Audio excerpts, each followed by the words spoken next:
yang membuat Abu Hurairah menangis ketika membacakannya.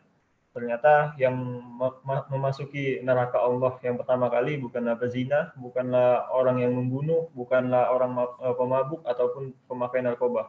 Tapi ternyata 3 golongan yang pertama kali Allah masukkan ke dalam neraka. Yang pertama adalah orang yang gagah, orang yang berjihad yang katanya di jalan Allah Subhanahu wa taala, namun ternyata ia berjihad hanya ingin dianggap sebagai orang yang keren atau orang yang gagah. Yang kedua adalah orang yang mengajarkan ilmu dan menuntut ilmu. Bagaimana mungkin orang yang setiap harinya mungkin kita beralih dari ruang Zoom satu, ruang virtual berbagi kajian satu ke ruang kajian lainnya dan sebagainya. Tapi ternyata apabila niat kita tidak ikhlas karena Allah Subhanahu wa taala, maka kita akan menghadap kepada Allah Subhanahu wa taala dalam keadaan paling buruk, yaitu Allah menyeret kita, kepala kita dalam posisi bawah, diseret hingga ke neraka jahanam.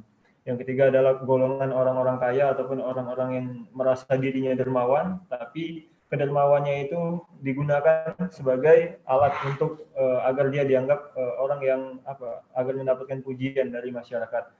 Nauzubillah min dzalik. Semoga kita tidak termasuk dari golongan-golongan tersebut. Nasihat ini mungkin nasihat yang hari ini kita sampaikan, terlebih terutamanya untuk diri saya pribadi, karena saya juga masih begitu banyak kekurangan dan masih perlu banyak belajar lagi. Jadi pertama, nasihat yang saya bicarakan hari ini saya tujukan kepada diri saya pribadi. Semoga apabila ada manfaatnya bagi teman-teman, silahkan diamalkan. Dan ilmu itu kalau mau melekat di dalam pikiran kita harus dicatat ya. Artinya ibaratnya ilmu itu adalah kuda liar. Kalau kita mau kuda liar tersebut diam di tempat ataupun bersama kita, maka kita harus mengikatnya. Mengikat ilmu adalah dengan mencatat. Mungkin minggu lalu saya membagikan 2 buah buku untuk teman-teman yang buat catatan kecil di Instastory supaya kawan-kawan yang lain tahu. Mungkin hari ini belum bisa saya bagikan lagi hadiah, tapi insya Allah apabila teman-teman berkenan untuk mencatat kegiatan kita hari ini bisa bermanfaat bagi kawan-kawan yang lain yang mungkin belum mendapatkan kesempatan untuk ikut kegiatan kita pada hari ini. Hari ini kita akan membahas mengenai menikah di jalan dakwah. Insya Allah. Sebenarnya hal yang sangat penting tapi jarang dipelajari. Artinya orang-orang di zaman sekarang meletakkan tonggak peradaban itu kan adalah menikah. Tapi orang-orang meletakkan ilmu pernikahan itu adalah hal yang sepele. Artinya hanya sebatas 30 menit sebelum akad nikah diucapkan atau nasihat pernikahan. Hanya 30 menit untuk menghadapi pernikahan yang selamanya, itu adalah suatu hal yang janggal. Karena kenapa? Kita untuk menghadapi sesuatu yang selamanya itu butuh persiapan yang matang. Kalaulah kita tahu jauhnya perjalanan yang akan kita tempuh, maka kita akan menyiapkan perbekalan yang lebih banyak. Menikah ini bukan sekedar menyatukan dua cinta atau menyatukan dua insan yang berbeda. Artinya menikah juga ibadah. Di mana ibadah selalu butuh ilmu. Ibadah itu 2 hal yang menyebabkan ibadah itu diterima oleh Allah Subhanahu wa taala. Yang pertama adalah ikhlas, yang kedua adalah ittiba, sesuai dengan apa yang Rasulullah ajarkan. Artinya butuh ilmu. Oleh karenanya kita menikah juga butuh ilmu. Tidak serta-merta kita bisa menerabas mengandalkan anak dan istri kita diajari oleh alam nanti menerabas begitu saja tidak bisa, karena kita butuh ilmu. Dan juga karena menikah ini adalah ibadah, maka ujungnya adalah mengejar ridha Allah, mengejar surga Allah. Maka hal-hal yang bersifat duniawi nanti tidak menjadi poin-poin yang utama. Kenapa? Seperti Rasulullah menganjurkan ada 4 alasan seseorang itu dinikahi, seperti nasab, kekayaan, fisik, dan sebaik-baik seorang itu dinikahi karena agamanya. Karena kenapa? Ketika memang benar ikhlas karena Allah ingin beribadah kepada Allah Subhanahu wa taala melalui pernikahan, maka hal-hal yang bersifat duniawi seperti nasab, seperti kekayaan, seperti fisik itu sudah tidak menjadi hal yang poin utama ataupun hal yang penting lagi. Karena memang yang terpenting tujuannya sampai. Dengan cara apapun kita melaluinya, yang penting tujuannya sampai. Tapi dengan cara yang baik, dalam catatan ya dengan cara-cara yang sesuai dengan syariat Allah Subhanahu wa taala.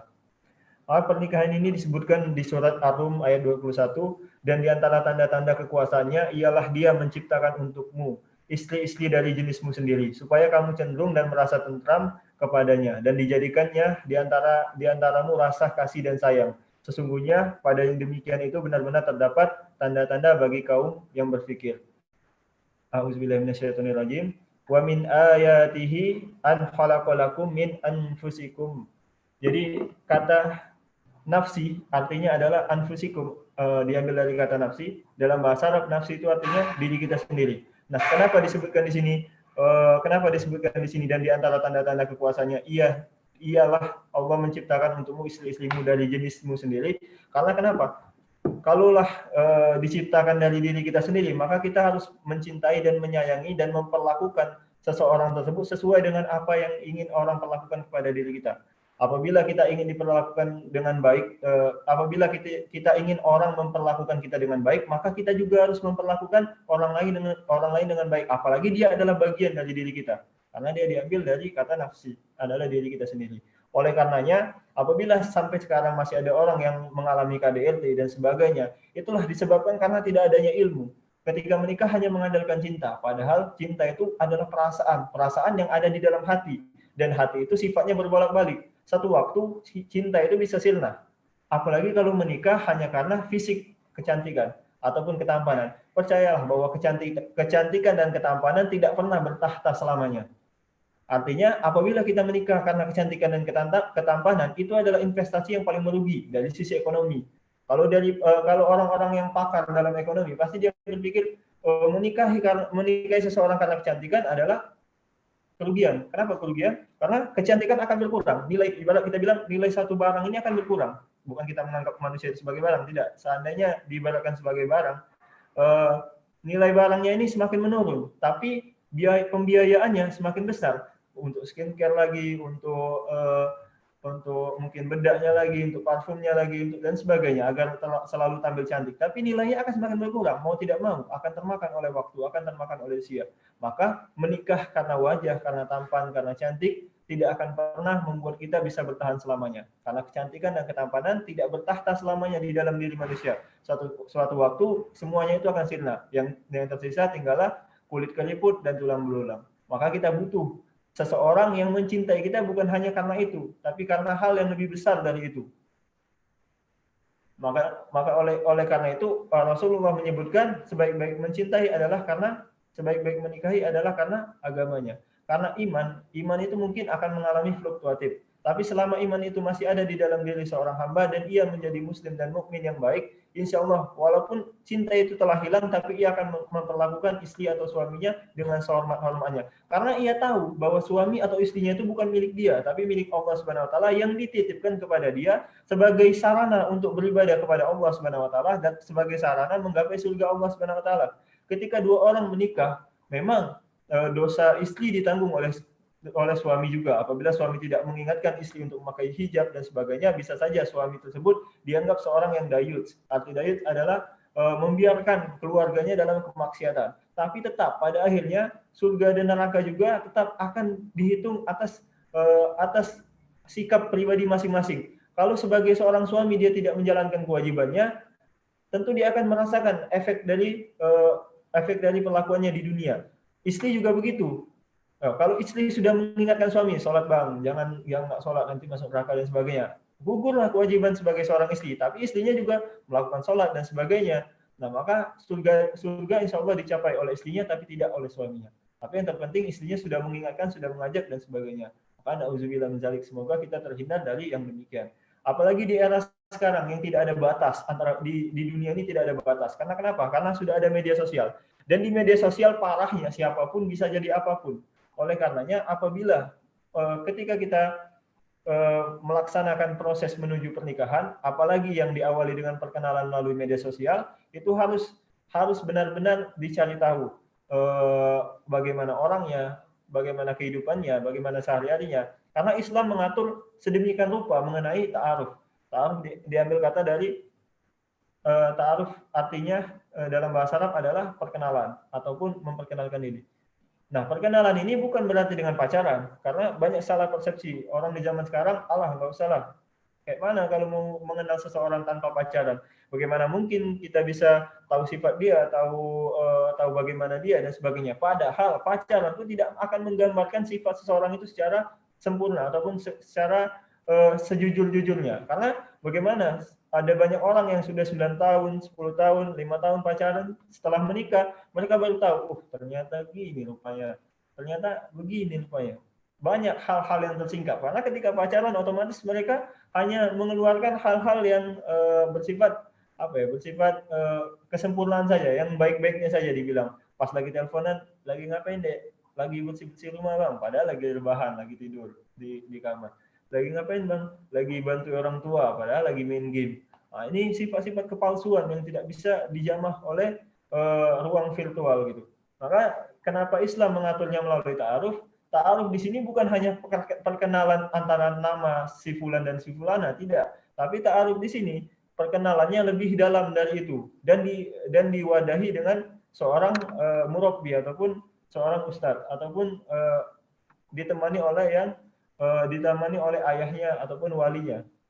Karena kenapa? Tidak boleh dua orang berkhalwat, baik itu di media sosial, di ruang chat, ruang virtual ataupun di ruang nyata di dalam satu ruangan.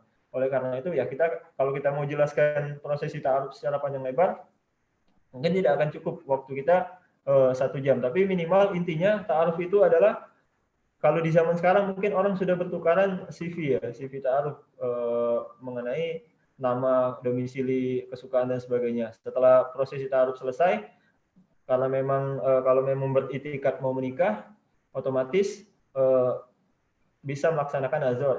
Tapi ta'aruf di sini harus dilakukan setelah kita punya punya izin menikah dari orang tua. Jangan sampai belum punya izin menikah dari orang tua sudah melaksanakan ta'aruf. Jadi masalahnya ini banyak sekali sekarang ini dibawa ketika pas ta'aruf baru cerita. Ustaz, bagaimana nih?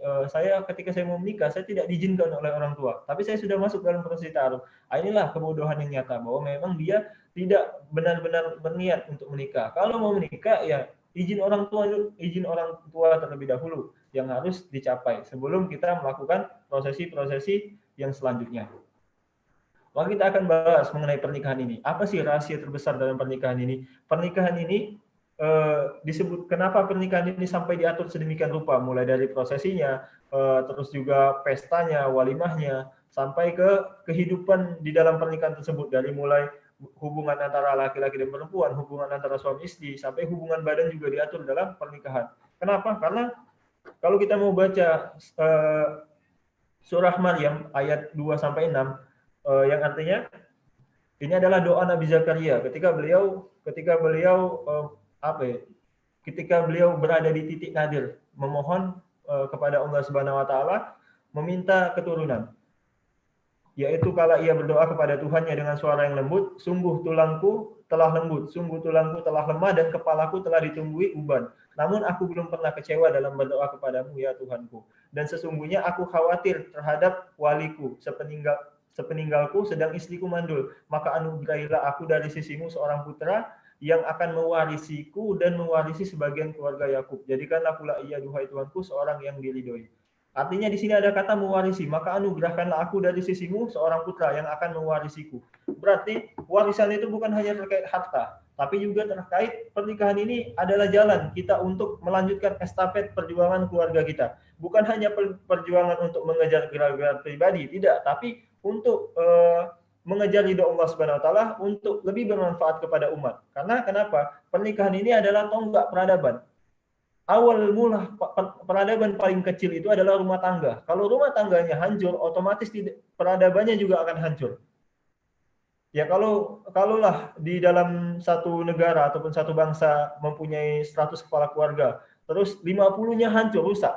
Bagaimana mungkin negara tersebut bisa berkembang ataupun bisa menuju negara yang lebih bagus ataupun negara itu bisa makmur kalau dimulai dari rumah tangganya saya sudah rusak. Oleh karenanya tidak bisa disepelekan. Kita ini adalah ibaratnya kita bilang kita ini adalah titik-titik yang saling terhubung. Apabila salah satunya rusak, otomatis yang lainnya juga kena imbasnya, walaupun kecil. Contoh sederhana, apabila di rumah seorang laki-laki dan seorang suami dan seorang istri berantem, terus suaminya pergi kerja dengan keadaan yang bad mood, sampai di kerja diganggu ya sama rekan kerjanya, bawaannya emosi, kerjaannya nggak beres, segala macam, dimarahi bos dan sebagainya. Akhirnya bosnya pun emosi karena anak buahnya juga nggak beres kerjanya.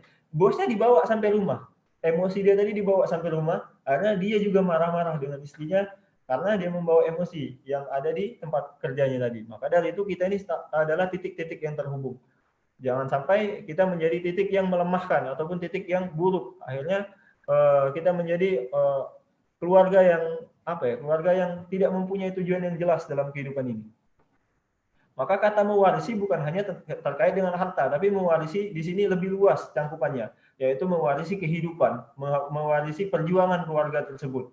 Itulah kenapa menikah ini diatur sedemikian rupa, karena sangat penting. Perjanjian pernikahan ini disebut mitsaqun ghaliza. Yang disebutkan di Al-Quran hanya 3 kali. 3 kali saja Allah menyebutkannya di dalam Al-Quran. Yang pertama adalah perjanjian para nabi. Nabi diikat perjanjiannya oleh perjanjian bernama mitsaqun ghaliza, artinya janji suci.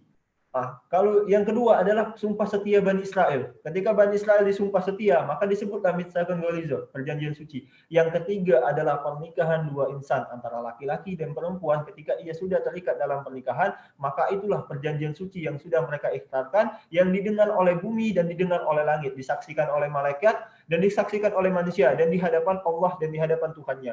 Maka pertanggungjawabannya besar, bukan hanya berkaitan dengan menikah sudah selesai, tidak. Pertanggungjawabannya besar. Kenapa ada saksinya manusia? Kenapa disaksikan malaikat? Kenapa disaksikan Allah Subhanahu Wa Taala? Karena ini perjanjian yang besar, bukan hanya perjanjian yang sepele. Oleh karena kita harus paham, menikah ini butuh ilmu agar perjanjian ini tidak selesai di tengah jalan, agar tidak terjadi cekcok di tengah jalan, agar tidak terjadi gonjang-ganjing di tengah jalan. Ilmu tersebut bukan hanya berkait dengan ilmu pernikahan, tapi juga ilmu pranikah. Karena kenapa? Untuk membangun keluarga yang sakinah mawaddah warahmah yang bisa berkontribusi kepada umat harus dimulai dari memilih calonnya. Kalau kita sudah salah memilih calon, tidak selesai.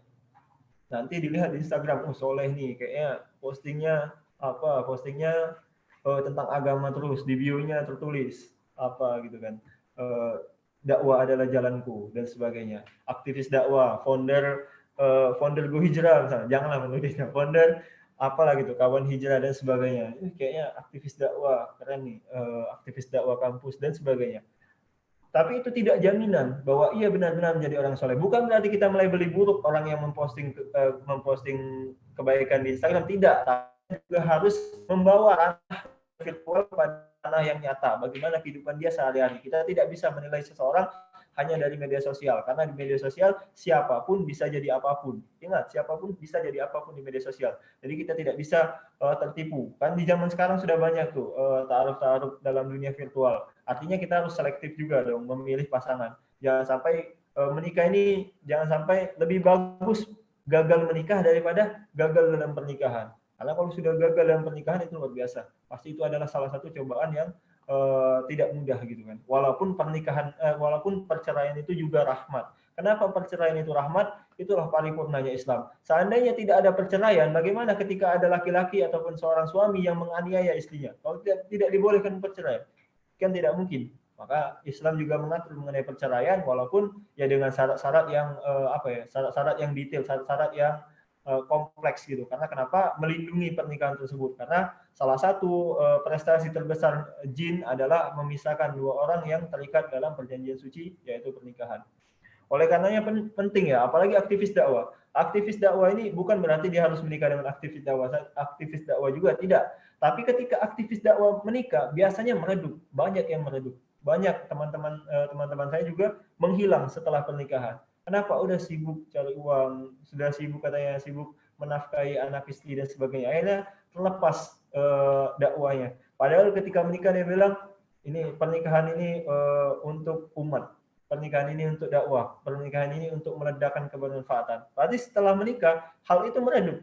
Kenapa hal ini bisa terjadi? Ya karena memang kekuatan effort dia untuk dakwah ini sebenarnya tidak ikhlas dan tidak tulus karena Allah Subhanahu wa taala. Karena kalau ikhlas dan tulus karena Allah Subhanahu wa taala, sesibuk apa kita? Apakah kita lebih sibuk dari Rasulullah sallallahu alaihi wasallam? Apakah kita mengatur sebuah negara? Apakah kita mempunyai istri lebih dari satu? Apakah kita juga mengatur umat, mengajar dan sebagainya? Tidak. Pasti kita tidak sekompleks tersebut pekerjaan yang kita lakukan. Maka ketika alasan seseorang dia tidak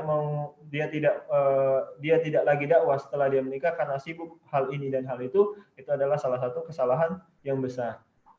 Nah, oleh karenanya perlu pertama kali ketika menikah komitmen visi dan misi dari kedua belah pihak. Apa sih visi pernikahan kamu? Apa sih visi pernikahan kamu? Itu harus ditanyakan dengan jelas dan gamblang. Apa yang akan kita lakukan setelah kita menikah? Apakah kita menikah sudah menyelesaikan hawa nafsu saja?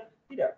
Apakah kita menikah hanya sekedar untuk supaya bisa jadi selebgram nikah muda? Tidak, supaya dapat followers banyak terus bisa upload foto mesra di Instagram. Tidak, bukan itu tujuannya, tapi tujuannya adalah untuk meledakkan kebermanfaatan. Artinya ketika satu orang berdakwah, dia sudah bisa memberikan manfaat yang besar kepada umat. Ketika dia menikah harusnya dia lebih lagi karena sudah ada yang dukung dong, sudah ada yang dukung, sudah ada yang membantu dia di rumah, sudah ada yang mengurusi dan sebagainya. Tapi kenapa bisa terjadi? Karena kesalahan dalam memilih pasangan.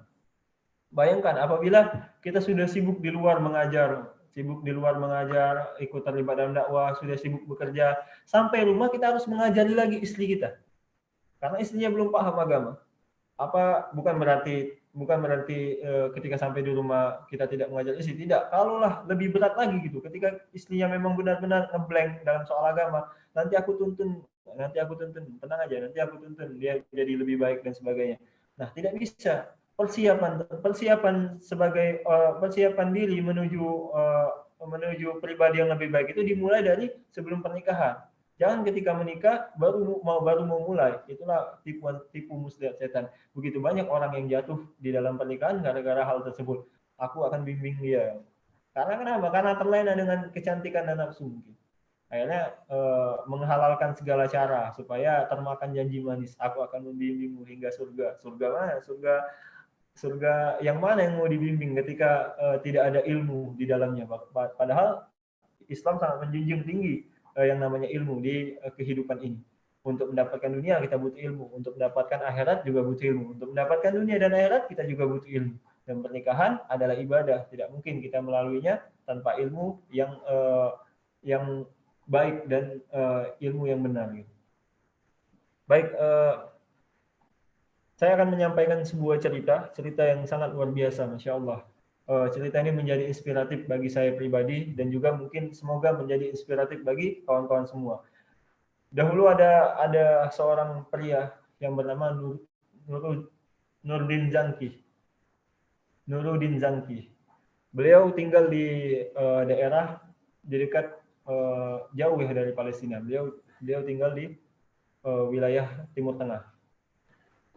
Ketika ia adalah seorang bangsawan, jadi dia ditawari menikah oleh saudaranya. Dibilang sama saudaranya, saya ada calon untuk ini. Calonnya cantik, bangsawan juga, seorang putri.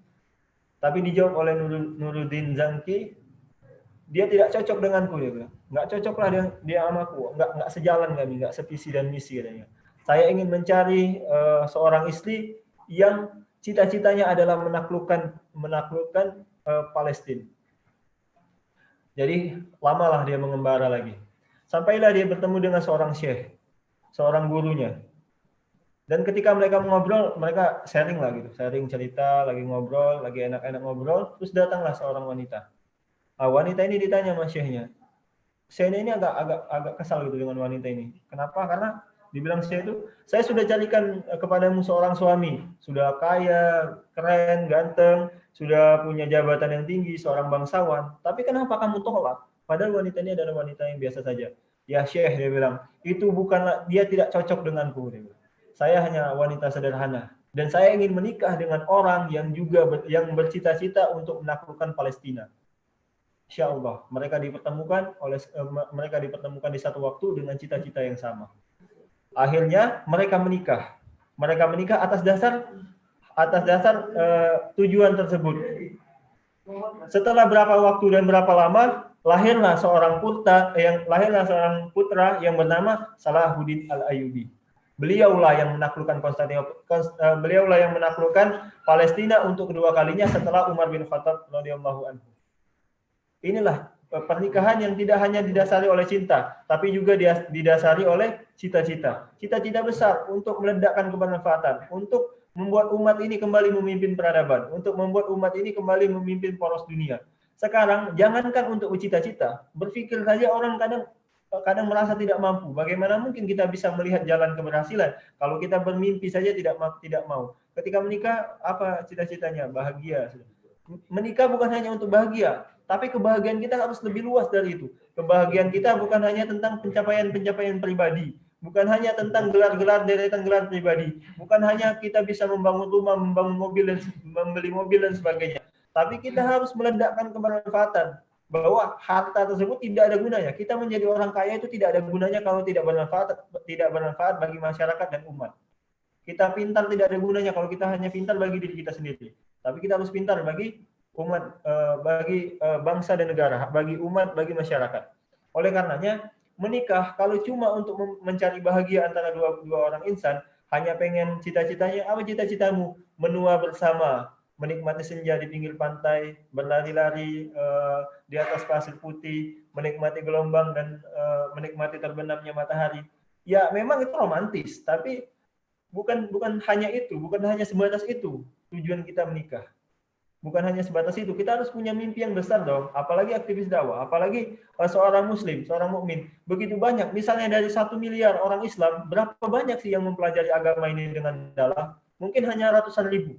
Dari ratusan ribu, berapa banyak orang yang benar-benar mengamalkan ilmu yang dia dapat? Mungkin hanya puluhan ribu. Dari puluhan ribu, berapa banyak yang memang bercita-cita bahwa peradaban Islam ini harus memimpin dunia? Mungkin hanya sangat segelintir. Jadilah kita bagian dari segelintir tersebut. Ya kalau kita menikah cuma untuk memenuhi hawa nafsu, untuk kerja, pulang, ketemu istri, bahagia, ketemu istri, dikasih makan, terus juga disuguhi teh panas dan sebagainya, ya kita akan terjebak dalam rutinitas seperti itu saja. Nah, inilah kenapa sekarang ini kita secara tidak langsung menuhankan jabatan dan menuhankan uang. Kenapa saya bilang begitu? Karena ya memang orang-orang di zaman sekarang sudah tidak memikirkan lagi mimpinya untuk agama ini. Yang mereka pikirkan hanya kepentingan pribadi masing-masing. Oke lah, walaupun ya istilahnya ketika kita menginginkan surga, itu jangan hanya menginginkan untuk diri kita sendiri, tapi inginkanlah untuk orang banyak. Ketika kita berdoa, jangan hanya berdoa untuk diri kita sendiri. Jangan pelit masalah doa. Doa saja pelit. Doa untuk dirinya pribadi. Allah jodohkan dia denganku, jodohkan dia denganku. Gitu ya doanya tiap hari. Tapi tidak mementingkan umat muslim. Bagaimana orang-orang di Palestina, bagaimana orang-orang di Suriah, mereka hidup beratap langit. Bagaimana kita bisa makan dengan tenang sedangkan saudara-saudara kita di sana menderita. Begitu luar biasanya. Sedangkan kita menikah ya sudah untuk hidup kita pribadi. Tidak demikian. Terlibatlah dalam kegiatan sosial. Ya memang bukan hanya membangun peradaban, bukan hanya membangun masjid, membangun perekonomian, membangun rumah-rumah, membangun perusahaan-perusahaan, itu juga termasuk membangun peradaban. Maka maksimalkan potensi kita. Di mana kita hari ini berada, disitulah kita harus memaksimalkan potensi kita. Kalau kita tidak bisa menjadi Khalid bin Walid yang memimpin menjadi panglima perang, maka jadilah Utsman bin Affan, maka jadilah Abdurrahman bin Auf. Orang-orang yang memberikan hartanya di jalan Allah Subhanahu wa taala. Kalau kita tidak bisa juga menjadi hal tersebut, maka jadilah seperti Bilal bin Rabah, menjadi kuli Allah. Kita menggunakan tenaga kita. Kalau kita tidak punya harta, gunakan tenaga kita. Kalau kita tidak punya tenaga, gunakan harta kita. Kalau kita tidak punya tenaga dan harta, gunakan doa kita. Kalau kita tidak punya ketiganya, berarti kita sudah mati. Tidak mungkin kita tidak bisa mengangkat tangan kita untuk berdoa. Kalau sampai hari ini mimpi kita tentang pernikahan hanya pencapaian pribadi, hanya kebahagiaan dan sebagainya, maka apabila kita berjumpa dengan orang seperti itu, teriakan ke telinganya takbir 3 kali, karena sesungguhnya dia sudah tidak berguna lagi bagi agama ini kecuali dia sebagai orang yang telah mati, telah meninggal. Karena dia tidak ada gunanya lagi untuk agama ini. Karena yang dia pikirkan hanya kepentingan dia pribadi. Oleh karena itu kita harus mengubah mindset kita tentang pernikahan mulai hari ini. Ya, jalan baik harus ditempuh dengan cara yang baik. Pertamanya, aku ingin membangun peradaban, aku ingin menjadi aktivis dakwah, aku ingin menjadikan pekerjaanku sebagai ladang pahala dan sebagainya. Tapi pacaran syar'i. Tapi masih video call terus mengingatkan sahur, membangun sahur. Kadang juga ada yang broadcast. Kalau zaman dulu ada send out, sekarang ada broadcast WhatsApp. Alasannya broadcast, tapi pengen membuka kesempatan untuk ngobrol. Ini suatu hal yang salah juga. Nge-share hadis, Masya Allah, terima kasih pengingatnya. Dibalas lagi emoticon senyum, dibalas lagi. Alhamdulillah. Begitu banyak jalan-jalan setan menyesatkan manusia kan. Fitnah terbesar adalah fitnah lawan jenis. Maka jangan sampai kita terjebak. Jemputlah yang baik dengan cara yang baik. Berpacaran tidak akan pernah mendekatkan pernikahan. Mau TTM kayak mau Backstreet, mau adik kakak, abang adik, terserahlah apa namanya. Yang penting ketika aktivitas di dalamnya adalah maksiat, maka itu adalah pintu menuju perzinahan. Bukan hanya pacaran, saya tidak, karena sekarang orang kami nggak pacaran, kami komitmen. Komitmen. 5 tahun komitmen sebelum menikah, lebih panjang lagi dari kredit motor. Kredit motor 31 bulan maksimal, ini sampai 5 tahun di kredit. Dan di masa kredit tersebut sudah rela dipegang-pegang, sudah rela dinikmati, dicet, terus mengingatkan hal sebagainya. Kami memang nggak pacaran, kami komitmen, kami dalam prosesi ta'aruf, prosesi ta'aruf, masya Allah. Sangat islami bungkusnya, tapi sangat bejat di dalamnya. Karena kenapa? Karena ya ta'aruf itu juga bukan hanya perkenalan, berarti boleh kirim pesan secara terus-menerus, boleh video call, boleh dan sebagainya. Nah, sebelum kita berbicara mengenai hal-hal yang besar, kita harus mengaplikasikan hal-hal yang kecil terlebih dahulu, hukum-hukum syariat mengenai hal-hal yang kecil. Bagaimana cara menjemput jodoh yang baik, bagaimana cara pernikahan yang sesuai syariat Allah Subhanahu wa taala, sesuai syariat agama, bagaimana ketika menghadapi permasalahan dalam pernikahan, bagaimana seorang istri itu ridhonya itu benar-benar kepada seorang suami itu bagaimana. Dan bagaimana ketika mereka mengalami masa-masa sulit. Ini terakhir ya, mungkin karena supaya kita agak panjang sedikit pertanyaan, semalam kasihan juga ada beberapa orang yang bertanya, akhirnya cuma 3 yang terjawab. Nah, ini terakhir ya. Kadang banyak kan kampanye mengenai kalian kalau mau kaya menikah, itu yang dikatakan oleh Umar bin Khattab radhiyallahu anhu. Tapi banyak yang salah persepsi atau salah menanggapinya secara jangka panjang. Jadi, yaudah nikah aja nggak apa-apa, masalah uang itu gampang itu, adanya itu dari Allah. Memang ada dari Allah, tapi Allah tidak menurunkan hujan emas. Allah menurunkan hujan air supaya kita berusaha. Kalau Allah turunkan hujan emas, oke lah, kita diam saja di rumah. Tapi kita juga harus ada ikhtiar. Awalnya memang iya benar persepsi ini. Kalau kita mau nikah ya nggak masalah. Pesta sederhana, oke, no problem. Pekerjaan belum ada tetap, tapi yang penting tetap bekerja, oke, no problem. Mahar sesederhana mungkin, sebagaimana permintaan dari seorang istri, oke, nggak masalah. Akhirnya menikah. Tapi di tengah pernikahan, inilah yang akan terjadi. Ketika imannya tidak kuat, iman ini mengalami fluktuatif. Ketika mau menikah karena semangat mau nikah ya kan, semangat menanggalkan status jomblo, terus juga mungkin bisa pamer kemesraan di media sosial, dan juga bisa ke pengajian ada yang ngantar dan sebagainya, niat-niat yang lain lah, pokoknya niatnya masing-masing lah ya kan. Nah, setelah menikah barulah sadar, pas dihantam namanya badai ekonomi, selesai. Karena tidak siap dari awal. Kalau siap dari awal, makanya dibicarakan dari awal. Dek, kerjaan abang kayak gini, gajinya mungkin nggak besar segala macam. Tawakal memang penting, tapi juga harus disertai dengan ikhtiar. Kalau tawakal tanpa ikhtiar itu namanya kebohongan. Bisikan ke telinganya, basi. Kalau kata SpongeBob kan, basi. Makanya kita harus paham bahwa ya memang pasti akan dihantam dengan badai yang namanya badai ekonomi, ataupun kekurangan harta, kekurangan uang. Maka ketika hal tersebut sampai ke pernikahan kita ataupun sampai kedua belah pihak, itu tinggal tergantung kedua belah pihak tersebut bagaimana menyikapinya antara suami dan istri. Kalau mereka percaya bahwa rezeki itu datang dari Allah Subhanahu wa taala, ketika mereka sebelum menikah dan sampai ketika mereka menikah juga mereka terus jaga hal tersebut, maka mereka tidak masalah hidup dalam berkalung kesederhanaan, tidak masalah. Karena Rasulullah Shallallahu Alaihi Wasallam juga hidup dalam kesederhanaan, tapi mampu melejit, menghasilkan generasi-generasi yang luar biasa, yang bisa menaklukkan hingga 3/4 dunia. Bayangkan, di rumah yang sederhana Rasulullah bisa mengatur strategi hingga menaklukkan dunia hingga 3/4-nya.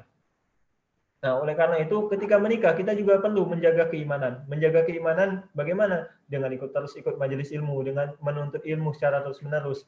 Kalau kita berlayar, ibarat pernikahan ini kan perlayaran kapal. Kalau kita sebelum berlayar nggak tahu berenang, nggak pandai apa-apa segala macam, sampai di tengah laut, kalau kapalnya karam, kita baru mau belajar berenang, bodoh namanya. Kita udah karam baru mau belajar berenang.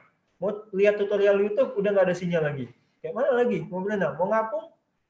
tak ada pelampung. Nah, oleh karenanya butuh belajar berenang dari awal pernikahan. Jadi ketika kapal itu akan karam, kita bisa berenang dan bisa menyelamatkan bidadari surga kita. Nah, itu baru cocok. Jangan sampai ini udah nggak bisa berenang sampai tengah laut terhantam badai cobaan. Jadi ibarat kita bilang turunlah menjadi orang miskin, baru penting kepala ya. Kayak mana ini? Katanya menikah bikin kaya. Kan repot. Menikah memang membuat kaya, tapi bukan kaya dalam perspektif keuangan juga. Dan bukan kaya tiba-tiba nikah besok langsung ada yang ngasih 1 miliar, enggak kayak gitu. Tapi semuanya berproses. Kalau kita ingin mendapatkan hal yang jauh lebih besar, tentu ujian yang kita hadapi juga pasti akan jauh lebih besar. Nah, mungkin itu yang bisa saya sampaikan. Terima kasih karena keterbatasan waktu. Kita akhiri sesi kita pada hari ini. Saya hanya menjabarkan beberapa hal saja. Mungkin kalau kita mau bahas tentang intinya lagi bisa berjilid-jilid dan berepisode. Bisa dilihat mungkin di berbagai di media sosial juga banyak sih ilmu-ilmu mengenai pernikah dan sebagainya. Itu penting untuk dipelajari. Jangan sampai kita menjadi orang-orang yang hanya menerabas untuk hal yang penting. Salah satu kalau bagi wanita, salah satu yang harus dipelajari adalah kisah-kisah istri Rasulullah. Dan ada salah satu kisah yang sangat inspiratif, yaitu Ummu Aiman. Nah, silakan pelajarilah, catat baik-baik Ummu Aiman. Bacalah kisah Ummu Aiman ini, bagaimana dia bisa mencetak generasi yang luar biasa di tengah keterbatasan dia sebagai seorang wanita.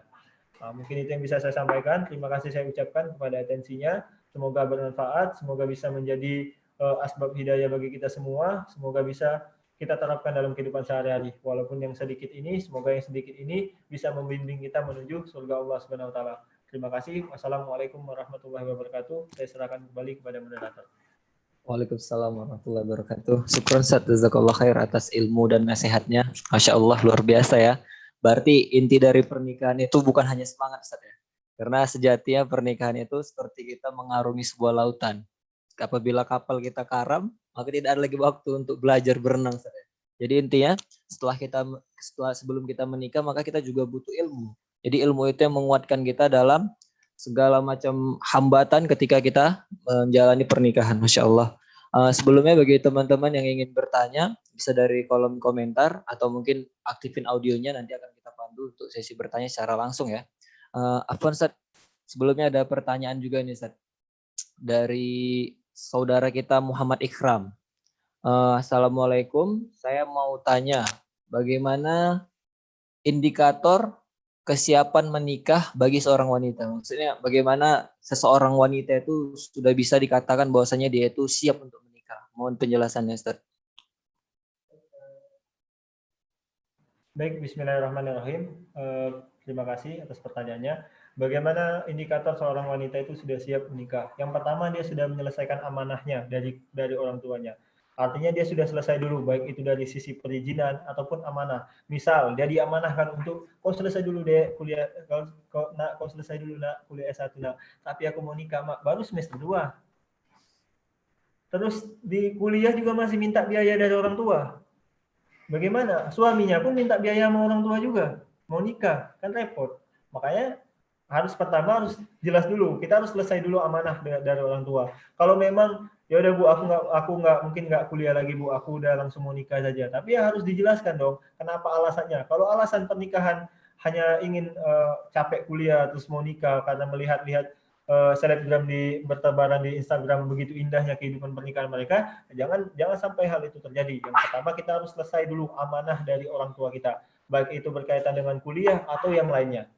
Bukan berarti ya itu hal yang mutlak, tidak, karena hukum pernikahan itu fleksibel. Artinya pernikahan tersebut bisa hukumnya sunnah, bisa hukumnya wajib, bisa hukumnya makruh, bisa hukumnya haram. Karena pernikahan itu hukumnya fleksibel, tergantung dari keadaan orang itu masing-masing. Kalau memang dia sudah tidak bisa lagi menahan hawa nafsunya, ditakutkan ketika ia tidak menikah, maka ia akan terjadinya perzinahan, maka lebih bagus dinikahkan. Dikasih pengertian kepada orang tuanya. Kita itu harus belajar jujur kepada orang tua. Kita itu harus jangan hanya kepada dosen saja kita bisa memaparkan proposal kita. Tapi kepada orang tua kita juga harus memaparkan proposal kehidupan kita. Begitulah yang saya lakukan ketika saya mau menikah, ketika saya mau keluar dari pekerjaan saya. Saya memaparkan proposal kehidupan saya. Bu, kalau saya keluar dari pekerjaan saya akan bekerja seperti ini. Mungkin gaji saya sekarang 12 juta, tapi saya dalam waktu berapa tahun, saya akan lampaui gaji saya tersebut. Mungkin saya tidak punya lagi pekerjaan tetap, tapi saya akan tetap bekerja dengan pekerjaan yang begini, bukan hanya janji pekerjaan apa, pokoknya adalah nanti. Nggak bisa kayak gitu kita jawab, pokoknya adalah nanti. Nggak bisa. Orang tua tidak menerima hal-hal yang gaib. Kita saja susah menerima hal yang gaib, apalagi orang tua ya kan. Jadi setelah kau putus kuliah, kau mau apa? Kami akan menikah, Bu. Padahal si laki-laki juga belum punya pekerjaan yang tetap. Jadi bagaimana kata orang tua nafkah kalian nanti? Pokoknya adalah, Bu, Allah lah yang kasih semuanya. Memang Allah yang kasih semuanya, tapi orang tua tidak bisa menerima hal yang gaib seperti itu. Kita harus jelaskan secara rinci. Kami akan bekerja seperti ini, seperti ini, seperti ini. Yang pertama berarti harus selesai dulu amanah dengan orang tua. Yang kedua adalah dia sudah selesai dengan dirinya sendiri. Artinya dia menikah bukan menganggap pernikahan ini sebagai apa ya, sebagai yayasan pegadaian, menyelesaikan masalah tanpa masalah. Bukan pegadaian, pernikahan itu bukan pegadaian. Jadi bukan menyelesaikan masalah tanpa masalah, menyelesaikan masalah dan menimbulkan masalah baru. Karena menikah ini artinya menaikkan level diri kita. Kalau selama ini masak saya masih kerepotan, oke lah, menikah bukan istri nggak pandai masak, bukan suatu hal yang wajib gitu. Tapi misalnya dia masih malas-malasan, disuruh bantuin masak orang tuanya nggak mau, beresin rumah nggak mau, masih bermanjaan dengan orang tuanya, masih sibuk main ke sana ke sini. Bagaimana dikatakan ia siap untuk menikah kalau dia seperti itu? Artinya kita juga harus mempersiapkan diri kita menjadi seorang ibu. Tunjukkan kepada orang tua kita agar orang tua kita mengamini kita untuk menikah, karena orang tua udah niat, udah siap nih kayaknya anakku. Pagi cuci piring, sore angkat jemuran, malam udah masak, bantu orang tua di rumah. Ini salah satu indikator. Yang ketiga adalah berkaitan dengan ilmu agama. Wanita adalah madrasah pertama bagi anaknya. Bagaimana Imam Syafi'i dididik oleh wanita yang tanpa suami. Maksudnya tanpa suami adalah sudah meninggal suaminya, hidup menjanda tapi bisa mendidik seorang Imam Syafi'i, menghasilkan salah satu imam dari 4 mazhab yang benar-benar sebagai seorang mujtahid mutlak. Begitu luar biasanya seorang ibu bisa mendidik Imam Syafi'i. Walaupun kita mungkin dalam realita di zaman sekarang kita tidak bisa mencapai tingkatan seperti itu, tapi minimal kita juga harus punya konsep ke sana gitu. Aku akan didik anakku seperti apa. Minimal kita bisa ngaji, bisa ajari dia ngaji. Jangan sampai nanti Al-Fatihah saja diajari oleh orang lain. Dari mana lagi kita ingin mendapatkan pahala dari anak kita tersebut. Yang ketiga berkaitan dengan pekerjaan. Ya oke lah, kalau wanita ini kan dia lebih bagus memang di rumah. Tapi ya ada juga beberapa pekerjaan yang harus dilakukan oleh wanita, seperti dokter. Sebenarnya dokter yang melahirkan anak itu harusnya wanita semua itu. Karena kenapa di sini kita masih kekurangan sekali tenaga medis wanita. Jadi ketika ada operasi sesar yang menangani itu laki-laki. Ya memang diperbolehkan ketika dalam kondisi darurat, tapi alangkah bagusnya kalau lebih banyak lagi dokter-dokter wanita ataupun pengajar-pengajar itu diperlukan. Jadi ya berkaitan dengan pekerjaan, bagaimana dia menyikapi pekerjaannya nanti. Yang terakhir memang niat. Bukan yang terakhir, sebenarnya ini yang terpenting. Kenapa dia diletakkan terakhir? Karena terpenting. Jadi tanya dulu dengan diri kita, niat kita untuk menikah apa? Kalau niat kita hanya untuk menuntaskan kegalauan ataupun untuk menghilangkan sepi dalam kehidupan, tidak demikian. Pernikahan bukan hanya untuk menuntaskan hal-hal yang sepele. Nah, jadi mungkin itu poin-poinnya. Terima kasih. Masya Allah, syukur Ustaz. Berarti poin yang kita tangkap tadi, ketika seseorang itu bisa dikatakan siap menikah, bukan hanya secara semangat saja, tapi dia juga harus siap secara ilmu, mental, dan juga finansial. Masya Allah, alhamdulillah. Ada satu lagi pertanyaan dari saudara kita Berni Satria Gemilang. Assalamualaikum, bagaimanakah caranya komitmen yang benar tapi masih berhubungan dengan wanita lain? Kita komitmen sama satu perempuan, kita nggak berhubungan dengan dia, tetapi kita masih chat dan berhubungan dengan wanita lain, walaupun hanya sekedar teman. Apakah benar? Ini maksudnya Ustaz, mungkin beliau ini ada satu akhwat yang mungkin dia ingin seriusin, jadi dia komitmen nih dengan satu akhwat nih, tapi dia masih berhubungan dengan akhwat yang lain. Gimana? Mohon penjelasan. Masya Allah. Kalau dari namanya nggak asing ya. Ini senior saya di Sekolah Tinggi Transportasi Darat, Kak Berni Satria Gemilang. Beliau kakak asuh saya dulu. Saya sering ke kamar beliau dulu. Kalau nggak salah, kalau memang ini beliau, karena nggak ada foto di sini, saya nggak tahu ini beliau atau bukan. Tapi beliau dulu senior saya di Sekolah Tinggi Transportasi Darat. Saya akan jawab pertanyaannya berkaitan dengan komitmen ya. Komitmen, kalau kita sudah punya komitmen gitu dengan seseorang, tapi kita masih chat berhubungan dengan orang lain. Jadi makanya saya bilang dari awal tadi, komitmen itu nggak ada. kecuali komitmen yang seperti ini. Seperti contoh teman saya di Mahat juga, beliau ditawari menikah oleh seseorang. Jadi si akhwat mengajukan pernikahan kepada dia. Bang, aku mau nikah samamu. Aku nggak peduli nasabmu, maksudnya nggak peduli. Aku nggak peduli berapapun penghasilanmu. Pokoknya aku siap menjadi makmummu. Gitulah kira-kira pertanyaannya. Dijawab oleh si laki-laki, mohon maaf dek, aku sekarang masih ada tanggungan dan sebagainya. Jadi aku belum bisa menikah. Memang aku ada ketertarikan kepadamu, tapi aku belum bisa menikah. Dijawab lagi oleh si ahwat, oke bang, kalau begitu semoga pekerjaannya lancar dan sebagainya lancar. Setelah itu dijawab lagi oleh si laki-laki, semoga kita dijauhkan dari fitnah lawan jenis. Setelah itu dijawab oleh perempuan, amin. Dah selesai, end chat. Nggak ada lagi chat-chat. Bagaimana kabarnya? Lagi chat lagi ngapain sekarang dan sebagainya. Itu baru komitmen yang benar. Baru dijawab oleh laki-laki, kalau memang ada seseorang yang lebih dari aku yang sudah siap menikahimu, silakan. Nah, makanya dia tidak terikat sebenarnya dengan komitmen ataupun janji. Makanya tidak ada komitmen di dalam agama kecuali dengan khitbah. Kalau sudah khitbah itu sudah tidak boleh lagi bagi perempuan. Kalau dia sudah khitbah, dia tidak boleh lagi berhubungan dengan siapapun lawan jenis. Maksudnya orang yang juga ingin menikahi dia tidak boleh lagi kalau sudah khitbah. Artinya khitbah di sini tunangan lah ya. Kalau di zaman sekarang mungkin tunangan. Tapi tunangan ya intinya begini. Disinilah letak keseriusan kita. Kalau kita sudah merasa buruknya hubungan antara lawan jenis kalau tidak didasari dengan hukum syar'i. Kalau kita sudah komitmen dengan seseorang, sudah khitbah lah. Kalau kita sudah komitmen dengan seseorang, ini sudah tidak ada orang lain. Tidak ada dua cinta dalam satu hati. Kalau ada dua cinta dalam satu hati, berarti itu sebuah kebohongan. Nah, makanya tidak ada dua cinta dalam satu hati. Kalau memang sudah serius, sebelum menikah saja sudah tidak serius. Bagaimana setelah pernikahan? Sebelum ada hubungan yang jelas saya sudah tidak serius. Berarti ya memang dari awal nggak serius. Jadi otomatis kalau memang seseorang itu, kalau tujuan dia jelas, fokus kepada satu tujuan utama, dia tidak akan tergoda dengan tebaran-tebaran bunga yang lainnya. Walaupun katanya yang bunga ini lebih indah, lalu yang ini lebih indah. Kalau dia memang sudah punya tujuan, dia tidak akan lagi tergiur dengan hal-hal yang menggoda dia. Gitu. Jadi ketika tujuan kita surga misalnya, kita tidak akan lagi tergiur dengan bagaimana indahnya dunia ini. Walaupun indahnya bagaimanapun kita tidak akan tergiur lagi. Oleh karenanya ya lebih bagus tidak usah ada komitmen sebelum memang ada jelas pernikahan ya mau menikah tidak usah ada komitmen. Karena ini akan kenapa tidak boleh ataupun tidak harus ada komitmen nanti sakit hati. Ya inilah yang menyebabkan sakit hati. Ternyata iya deh aku komitmen namamu, chatan sama orang lain. Ruang chatnya macam asrama putri. Yang laki-laki, yang perempuan ruang chatnya macam asrama putra, macam dia jadi ketua serambi ya kan, macam dia jadi ketua asrama. Makanya jangan sampai inilah yang menyebabkan hal ini terjadi. Kalau memang sudah komitmen ya sudah selesai. Memang laki-laki itu memang buaya profesional ya kan. Setelah menikah saja masih ada kemungkinan untuk selingkuh. Apalagi ini sebelum menikah saya udah begini kelakuannya. Jadi dijauhilah yang namanya komitmen. Ya mungkin disampaikan kepada saudara kita ataupun siapapun yang sedang mengalami hal tersebut, jauhilah yang namanya komitmen, TTM, adik kakak dan sebagainya, pacaran syar'i atau sebagainya. Hubungan yang dihalalkan dalam Islam hanya hubungan pernikahan, untuk hubungan lawan jenis ya, hubungan pernikahan. Mungkin itu wallahu a'lam. Insyaallah.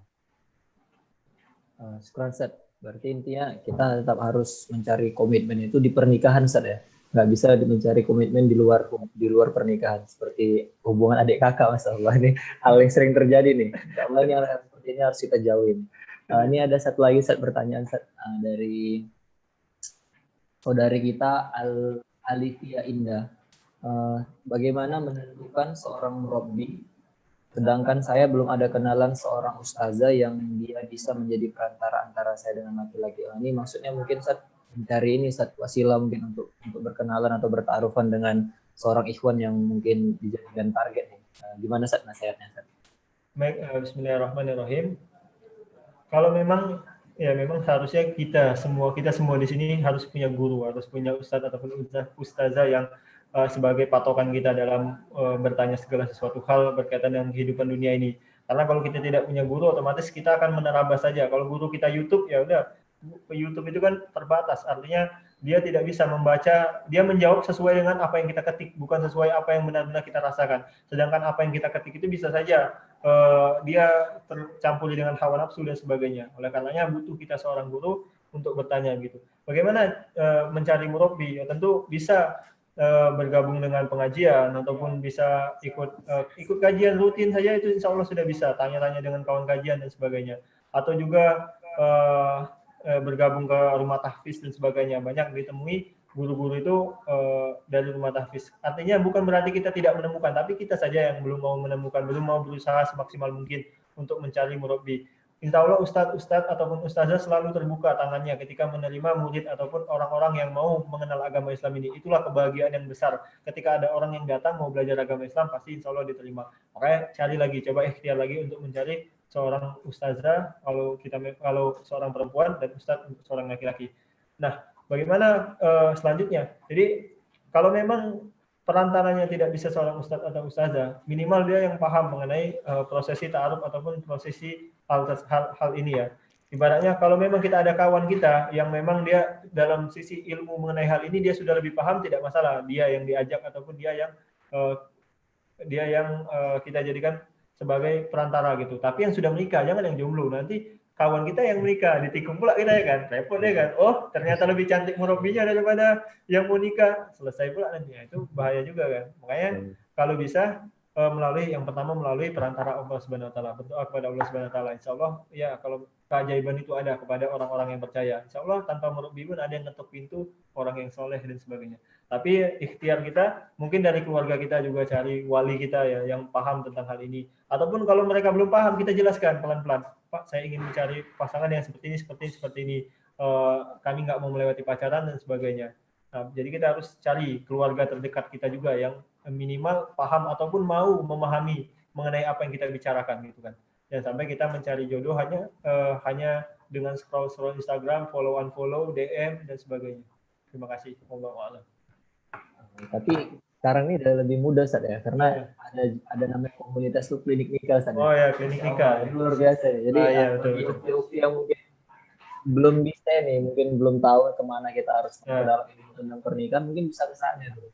Jadi kita gabung di komunitasnya, alhamdulillah udah Allah mudahkan ya, namanya klinik nikah. Boleh followan di Instagramnya, insyaallah promosi. Oke Ustaz, ada satu lagi pertanyaan Ustaz. Dari saudari Nafisa nih, Assalamualaikum, mohon izin bertanya, kesepakatan apa saja yang sebaiknya dibahas ketika masa ta'aruf? Mohon penjelasannya, Ustaz. Baik, bismillahirrahmanirrahim. Terima kasih pertanyaannya. Berkaitan dengan apa-apa saja yang harus dibahas ketika ta'aruf. Yang pertama mengenai kesiapan dia menikah. Bagaimana? Yang pertama sekali harus ditanyakan ketika sebelum bertukar CV ataupun bertukar biodata kepada seseorang, tanyakan kepada dia, apakah orang tua dia sudah mengizinkan dia menikah atau belum. Kalau belum, nggak selesaikan, nggak usah taruh, nggak usah dilanjutkan, karena akan menjadi kerikil nantinya. Lebih bagus dari awal dulu selesaikan masing-masing dulu mengenai izin kepada orang tua. Itu yang pertama harus ditanyakan. Yang kedua adalah bagaimana komitmen dia tentang agama ini. Artinya bagaimana sholat dia, bagaimana ngaji dia. Kalau perlu dites, suruh FN, bagaimana suara ngaji dia. Supaya kita tahu, jangan sampai nanti pas diputar suara Misari Al-Fasi kan yang keluar ya. Kan repot. Ini hoax yang terselubung.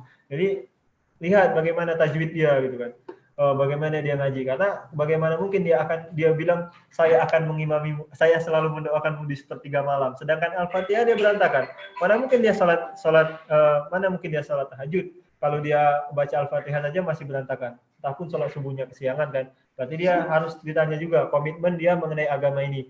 Kalau dia istilahnya minimal dia sudah ada mau belajar gitu, walaupun dia mungkin belum seorang hafiz, tapi minimal bacaan Al-Qur'annya bagus, karena Al-Fatihah adalah salah satu syarat mutlak untuk diterimanya sholat, karena termasuk 13 rukun sholat.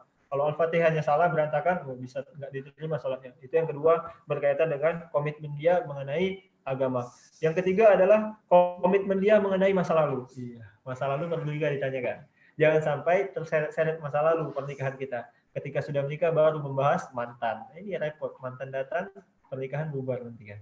Nah, itu harus dibahas juga mengenai, maksudnya di sini bukan membahas masa lalu siapa mantanmu segala, enggak. Pertanyaan cukup simpel saja, bagaimana kamu dengan masa lalumu, apa sudah selesai? Kalau dia jawab sudah, aku sudah selesai dengan masa laluku dan cerita-ceritaku, jadi ya sudah selesai. Enggak sampai pertanyaan harus detail segala macam, karena membahas masa lalu itu adalah hal yang sensitif. Lebih bagus ketika kita mau merajut masa depan, tidak perlu lagi bahas mengenai masa lalu yang lebih detail, tapi kita tanyakan, apakah kamu sudah selesai dengan masa lalumu, apakah kamu sudah rela sudah benar-benar ingin menikah dengan saya gitu kan. Terus yang keempat adalah niat dia menikah gitu. Apa sih tujuan visi utama dia menikah, atau tujuan utama dia menikah harus ditanyakan dong. Apa visi kamu menikah? Saya ingin membangun keluarga yang berdasarkan Al-Quran dan Sunnah misalnya. Tapi di kenyataannya dia ngajinya masih ya begitu dan sebagainya. Berarti tujuan dia juga masih harus dipertanyakan dan didalami lagi gitu kan. Yang kelima adalah bagaimana sikap dia dengan keluarga dia, berapa jumlah saudaranya, terus juga bagaimana sikap dia dengan orang tuanya, apa saja yang sudah diberikan dia kepada orang tuanya, bagaimana hubungan dia kepada orang tuanya dan sebagainya.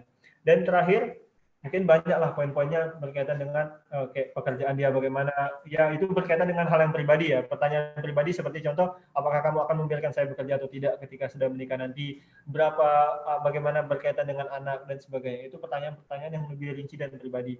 Dan terakhir juga perlu dipertanyakan mengenai ini agak sensitif ya. Kita juga harus tahu tanggal lahir dia dengan tanggal pernikahan orang tuanya harus dilihat. Karena kenapa? Kalau sempat nanti ternyata ini adalah anak di luar pernikahan dan kita tidak tahu yang mewalikan ternyata adalah walinya gitu, harusnya wali hakim tapi diwalikan oleh walinya, karena anak yang di luar pernikahan tidak boleh diwalikan oleh walinya ataupun ayahnya. Ketika wanita lahir di luar pernikahan tidak boleh diwalikan oleh ayahnya, harus wali hakim. Nah ini harus dilihat juga, kalau rentang antara pernikahan orang tuanya dengan kelahiran dia hanya berjarak 3 bulan atau 4 bulan, ini harus dipertanyakan dong. Jadi bukan berarti kita mau mengkuit aib, tidak, supaya pernikahannya sah, karena pernikahannya tidak memenuhi syarat berkaitan dengan walinya salah, otomatis bisa salah. Kalau berkaitan dengan pertanyaan-pertanyaan pribadi, ya bisalah kita bertanya mengenai apa sih bagaimana pernikahan yang kita inginkan. Kita juga harus jujur. Bagaimana sih pernikahan yang kita inginkan? Bagaimana pernikahan yang dia inginkan? Mau tinggal dengan siapa setelah menikah? Apakah sewa rumah ataukah dengan orang tua dan sebagainya? Bagaimana tentang harta, pekerjaan dia apakah haram atau halal? Itu juga harus dipertanyakan. Apa sih pekerjaan dia? Saya mau menikah berdasarkan membangun keluarga berdasarkan Al-Quran dan Sunnah. Tapi dia kerja di bank kan lucu. Jadi harus dipertanyakan juga sumber penghasilan dia dari mana. Mungkin itu omongan. Insyaallah. Ya ini khususnya untuk akhwat semua ya, sangat perlu untuk diperhatikan ya. Karena ini ada beberapa kejadian juga Ustaz. Yaitu ketika ta'aruf itu kan mungkin kurang selektif juga menyeleksi ikhwannya. Jadi ketika mereka sudah menikah itu sudah beberapa lama, kelihatan tuh belangnya ikhwan tuh hasil ujungnya itu bercerai itu, nauzubillah ya. Jadi untuk akhwat-akhwat semua itu lebih diperhatikan lagi. Bila perlu kita harus cari tahu tuh siapa keluarganya, siapa teman terdekat dia yang tahu betul loh gimana keadaannya. Jangan-jangan dia hanya baik di media sosial Ustaz. Ya betul. Di belakang itu nauzubillah. Masyaallah, alhamdulillah ya. Nasihat dari Ustaz. Ini Ustaz ada satu lagi Ustaz. Sebelumnya kita informasikan kepada teman-teman semua untuk sesi kita hari ini mungkin ada beberapa pertanyaan lagi, jadi mohon maaf kalau bagi teman-teman yang sudah bertanya di kolom komentar yang mungkin belum bisa terjawab, kita mohon maaf ya. Ini ada satu lagi pertanyaan dari saudari Nia Windaliani. Assalamualaikum warahmatullahi wabarakatuh. Izin bertanya Ustaz, bagaimana cara memantaskan diri supaya bisa menjadi ibu yang baik untuk anak-anaknya nanti? Insyaallah, ini pertanyaan yang luar biasa nih Ustaz. Fadhil Ustaz, silakan. Baik, bismillahirrahmanirrahim. Terima kasih atas pertanyaannya. Bagaimana cara menjadi seorang ibu yang baik gitu kan? Sebelum ketika kita menuju pernikahan.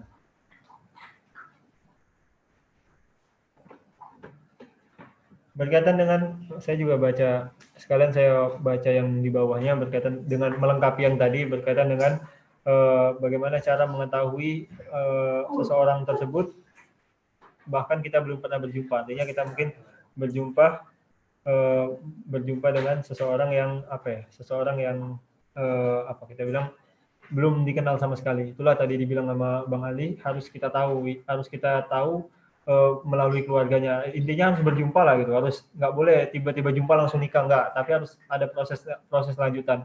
Ketika berjumpa itu ditanyakan kepada keluarganya, teman terdekatnya, ataupun saudaranya, ditanyakan belak-belakan. Ketika ada seorang laki-laki datang ke rumah kami, adik ipar saya mau menikah, ada laki-laki datang, dia dari jauh, walaupun memang dia sudah kenal lebih dahulu dengan adik ipar saya, karena dia pernah berteman di SMP. Tapi ketika mereka datang, yang ditanyakan oleh mertua saya pertama kali adalah bagaimana sholatmu. Itu yang ditanyakan oleh mertua saya pertama kali. Nah, begitu juga dengan kita, ketika kita bertemu, langsung aja belak-belakan, bagaimana sholatnya? Ya kadang di masjid, kadang di rumah. Selesai lah. Apalagi laki-laki, kalau perempuan oke lah di rumah, tapi kalau laki-laki udah langsung cancel terus. Tapi kita juga harus melihat diri kita ya, jangan sampai kita mematok hal yang tinggi, sedangkan diri kita juga masih ngelawak ya kan dalam agama. Banyak lawaknya. Bagaimana cara menjadi seorang ibu yang baik? Tentu kita harus punya role model. Role model kita siapa? Role model kita misalnya Ibunda Khadijah. Bagaimana beliau menjadi peredam di antara kebisingan keluarga. Artinya itulah kenapa Ibunda Khadijah dihadiahi rumah yang sunyi, rumah yang damai di surga nanti. Karena rumah beliau sudah dipenuhi dengan kebisingan umat. Artinya umat itu datang kepada Rasulullah pasti mengganggu kan, tapi beliau tetap sabar dengan hal tersebut. Atau juga kita bisa meniru role model Ummu Aiman. Ummu Aiman itu adalah seorang mantan budak. Suaminya juga mantan budak. Budak ini adalah golongan terendah di dalam kasta manusia dulu ya. Ada namanya perbudakan, maka Ummu Aiman ini adalah seorang budak. Tapi dia mampu mengasuh seorang nabi, dan dia juga membesarkan seorang jenderal, mendidik seorang syuhada, dan diantarkan suaminya menjadi panglima Islam. Nah, masa lalunya memang buruk, tapi dia bisa melampaui masa lalunya sendiri. Berkaitan dengan Ummu Aiman, nanti bisa dibaca mungkin lebih detail lagi mengenai Ummu Aiman ini, mengenai kisah mengenai Ummu Aiman ini. Ini bisa menjadi gambaran bagi kita minimal untuk bagaimana sih menjadi seorang wanita yang memang benar-benar bisa membangun keluarga yang bagus gitu. Dan juga seperti saya ceritakan tadi, kisah Ibunda Imam Syafi'i, Ibunda Imam Abu Hanifah. Semua ibunda para ulama tersebut memang luar biasa. Ada sebuah buku yang memang menceritakan bagaimana ibunda para ulama itu mendidik anak-anaknya. Mungkin bisa dibeli buku tersebut dan dibaca mengenai detailnya bagaimana. Intinya, apabila kita ingin menjadi ibu yang baik, kita harus menjadi muslimah yang baik terlebih dahulu. Tidak bisa kita menjadi ibu yang baik tanpa menjadi muslimah yang baik. Kalau kita sudah menjadi muslimah yang baik, siap menjenjang ke pernikahan, bertemu juga dengan suami yang soleh, insya Allah kita akan bisa membangun keluarga yang memang benar-benar akan memberikan kebermanfaatan, bukan hanya bagi masyarakat, tapi benar-benar bagi umat gitu. Artinya, ya mulailah belajar berkaitan dengan minimal ilmu, berkaitan dengan ilmu tajwid, mulai menghafal Al-Quran supaya kita juga punya anak yang hafal Al-Quran. Jadi jangan sampai hafal Al-Quran itu cuma buat label ustadz ataupun walaupun ya saya juga masih berusaha untuk menambah hafalan saya. Walaupun menghafal Al-Quran itu bukan hanya bagi seorang santri atau sebagai enggak. Tapi kalau kita pengen punya anak doktor ataupun seorang akademisi, tapi dia juga harus hafal Quran, itu baru keren, luar biasa baru. Artinya kita harus mengusahakannya dari awal, dari sekarang, dengan menjadikan diri kita sebagai muslimah yang baik, memperbaiki diri kita dengan sebaik-baiknya. Jangan hijrah dalam kepalsuan. Nanti kita juga takutnya mendapatkan seseorang juga yang hijrah dalam kepalsuan. Ketika dua-dua barang palsu bertemu, ya sudahlah, ditangkaplah terus. Nggak lolos bea cukai lah kalau dua-dua barang palsu bertemu ya kan. Makanya jangan sampai hal itu terjadi. Oleh karenanya, yang pertama menjadi poin penting bagi seorang muslimah apabila ia ingin menjadi ibu yang baik, harus dia menjadi muslimah yang baik terlebih dahulu. Bagaimana kategori muslimah yang baik? Dia menjalankan perintah Tuhan dengan sebenar-benarnya. Dia menjadi orang yang bertakwa. Takwa itu dalam arti yang sederhana adalah menjalankan apa yang Allah perintahkan dan menjauhi apa yang Allah larang. Memakai hijab, hal-hal yang simple ya, memakai hijab, memakai kaos kaki, memakai manset, memakai gamis, terus juga itu baru dari physically sederhana. Terus juga mungkin bisa baca Al-Quran, kebiasaan dia baca Al-Quran bagaimana, terus membiasakan diri untuk membaca Al-Quran supaya memang keluarga tersebut dijauhkan dari hal-hal yang mudaratnya besar. Kayak kalau masih nonton drama, diberhentikan nonton dramanya. Kalau masih main TikTok, jangan main TikTok lagi. Terus ya nonton TV harus dikurangi. Saya memang bercita-cita punya keluarga yang nggak ada TV di rumah, karena memang TV benar-benar menguras keimanan. Oleh karenanya itu tadi ya, berkaitan dengan ya hal-hal yang kalau mau kita jelaskan di sini otomatis akan panjang lebar. Intinya harus menjadi muslimah yang baik terlebih dahulu untuk menjadi ibu yang baik. Tidak bisa kita menjadi ibu yang baik tanpa menjadi muslimah yang baik, tanpa menjadi anak yang taat. Bagaimana cara agar menjadi ibu yang baik? Ikutilah role modelnya. Ada Ummu Aiman yang saya bicarakan tadi. Silakan cari, jangan malas untuk cari informasi. Jangan hanya mencari ikhwan-ikhwan saja semangatnya, tapi juga harus mencari ilmu, juga harus semangat. Cari di Google bisa, beli bukunya bisa. Bagaimana ulama itu mendidik anak-anaknya gitu, dengan ketulusan, dengan ketabahan, dengan kesabaran. Bahkan yang sudah menjanda bisa menghasilkan seorang ulama. Bahkan yang menjanda bisa mendidik seorang nabi. Dan luar biasanya ketika orang memang benar-benar tulus, ikhlas, dan memang bekerja keras sebagai seorang ibu. Karena dia paham bahwa ibu adalah madrasah utama bagi anaknya, otomatis tidak bisa hanya sembarang saja. Oleh karena itu, ya harus menjadi muslimah yang baik. Mungkin itu yang bisa saya jawab. Syukran Ustaz, jazakallah khair. Mungkin karena waktunya sudah terbatas ya, jadi hanya ada beberapa pertanyaan lagi yang belum sempat kita jawab. Kita pilih satu lagi pertanyaan yang memang betul-betul yang belum terjawab ya, yang mungkin jawaban yang sebelumnya juga tidak mirip dengan pertanyaan sebelumnya. Ini ada satu lagi Ustaz dari saudara kita, ikhwah kita, Denis Nurhani. Assalamualaikum Ustaz, mau bertanya bagaimana dengan laki-laki yang memberi janji nikah ke cewek lain, namun dia belum mampu untuk menikah. Ini sepertinya skill kita semua Ustaz ya, memberikan janji. Masya Allah. Mohon Ustaz penjelasannya Ustaz. Assalamualaikum warahmatullahi wabarakatuh. Waalaikumsalam warahmatullahi wabarakatuh. Terima kasih atas pertanyaannya. Bagaimana dengan laki-laki yang memberi janji nikah ke cewek lain, namun dia belum mampu untuk menikah, jangan termakan janjinya. Nah, simple as that. Ya sudah, selesai. Kan nggak harus percaya janjinya. Kalau kita udah tahu dia belum mampu menikah, tapi dia menjanjikan nikah. Aku akan nikahi kamu 5 tahun lagi. Wah, Masya Allah. Manis sekali janjinya, tapi kenyataannya sangat begitu pahit. Karena biasanya yang gampang mengumbar janji itu, curigailah. Pasti dia tidak mengumbar janji kepada satu orang saja. Nah, pasti dia mengumbar janji bukan hanya kepada satu orang saja. Dia sedang pilih-pilih tuh, mana nih yang memang benar-benar benar-benar straight di hatinya. Kadang orang itu apalagi kalau lagi bahagia kan, dia memberi janji itu ketika dia lagi bahagia supaya dia tidak kehilangan kita saja. Artinya supaya dia tidak kehilangan yang mengingatkan dia sholat dan sebagainya. Oleh karenanya jangan termakan oleh janji, apalagi janji seonggok daging bernama manusia. Karena janji yang keluar dari mulut manusia, apalagi ketika ia bahagia, hanya sebagai pengalih saja, hanya sebagai supaya dia bisa memanfaatkan saja. Jangan sampai kita menjadi orang yang seperti itu. Bagi laki-laki jangan mudah mengumbar janji, bagi perempuan jangan mudah menerima janji, apalagi janji manis yang sudah pasti janji palsu. Jangan jadikan hati kita itu sebagai taman bermain. Orang-orang mudah sekali masuk, mempermainkan hati kita, meninggalkan diri kita. Hubungannya mungkin berakhir, komitmennya berakhir, janjinya berakhir, tapi kenangan dan sakit hatinya di dalam hati kita tidak akan mudah untuk berakhir.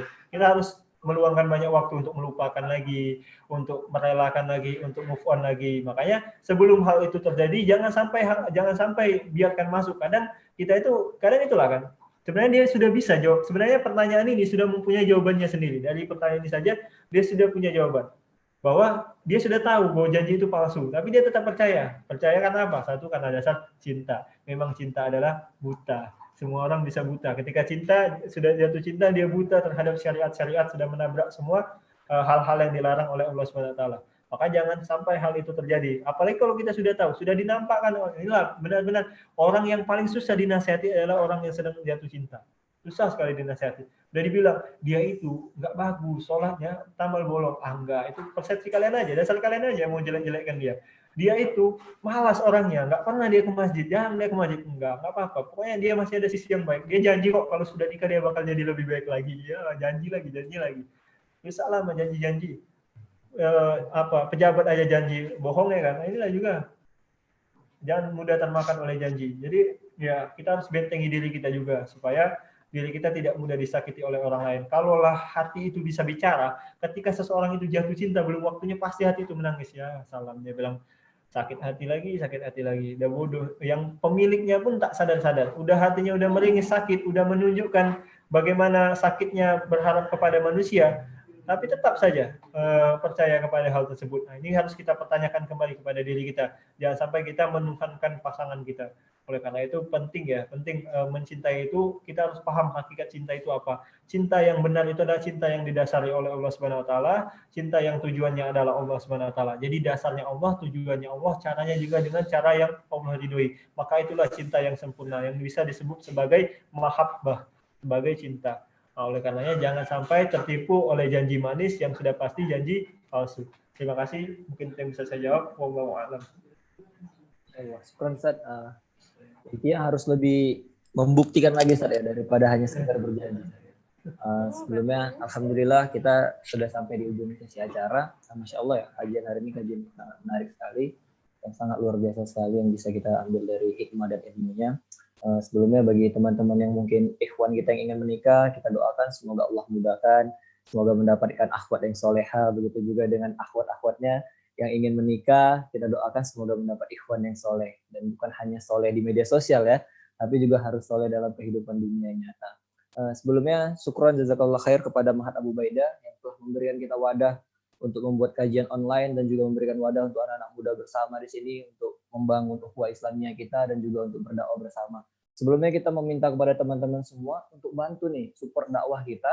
Bagaimana caranya support dakwah kita dengan mengapresiasi nih yang Mahat Abu Baidah telah memberikan ruang kepada kita ini dengan cara memposting di media sosialnya, mungkin di story atau di caption atau di mana saja, yaitu inti kajian kita hari ini, poin-poin yang saudara-saudari dapatkan, dan juga nanti bisa tag Instagram Mahat Abu Baidah. Dan jangan lupa tuh, bantu juga subscribe channel Ahad TV ya, Insya Allah. Dan juga Instagram Mahat Abu Baidah, juga Facebook Mahat Abu Baidah. Insya Allah kita akan ada juga kajian untuk besok, yaitu sesi akhwat ya. Nanti kita akan share di grup kita, dan jangan lupa tuh ajak teman-temannya untuk tetap mengikuti kajian kita hari ini. Alhamdulillah kita sudah sampai di ujung acara. Kepada teman-teman semua yang ingin menikah, jangan lupa tuh, apabila sudah menikah, undang kita juga ya, Masya Allah. Nanti bisa bantu nanti ke Ustaz Alfi nanti. Dan juga durasi ya, udah 1 menit lagi sesi kita selesai. Dan juga ketika kita sudah menikah, sangat perlu juga itu bahwasanya kita tetap harus berada di dalam roda-roda dakwah, jalan-jalan dakwah. Demikian, sampai kita pada sesi terakhir kita. Mohon maaf apabila banyak kesalahan sebagai saya dari moderator Muhammad Ali Zulfikar, saya undur diri. Assalamualaikum warahmatullahi wabarakatuh.